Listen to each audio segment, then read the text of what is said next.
আপনি যত পাপ করেন না কেন মায়ুস হবেন না, মন ছোট করবেন না। আপনার একটা সেজদা, যে সেজদা আপনি চোখের পানি ঢেলে দিয়েছেন আল্লাহর কাছে, যে আল্লাহ আমার ভুলগুলো তুমি মাফ করে দাও, আমার তওবা তুমি কবুল করো, ইনশাল্লাহ দেখবেন ওই একটা সেজদা যদি কবুল হয়ে যায় আল্লাহ পাক আপনার সব গুনাহ মাফ করে দিবেন ইনশাল্লাহ। নামাজটা ছাড়েন না, যত পাপ করছেন করেন, আমি বলি নামাজ ছাড়েন না, ইনশাল্লাহ একদিন নামাজই আপনাকে পাপ থেকে বের করে আনবে ইনশাল্লাহ।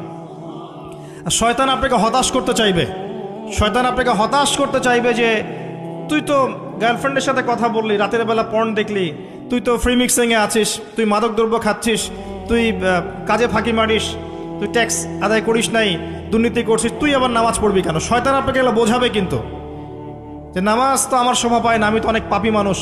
এই ধোকায় পা দিবেন না। আপনি নামাজ কন্টিনিউ করতে থাকেন, ইনশাল্লাহ আল্লাহ পাক আপনাকে পাপ থেকে বের করে আনবেন ইনশাল্লাহ। ওই নামাজটা যদি ছেড়ে দেন তাহলে আর কোনো হাতিয়ার বাকি থাকবে না। হতাশ হবেন না, শয়তান হতাশ করতে চাইবে মানুষকে, শয়তান মানুষকে হতাশ করতে চাইবে। এমনকি আপনার যদি পাহাড়ের পরিমাণ ঋণ থাকে, ওই ঋণ করার ব্যবস্থা আল্লাহ পাক করে দিবেন ইনশাআল্লাহ তাআলা।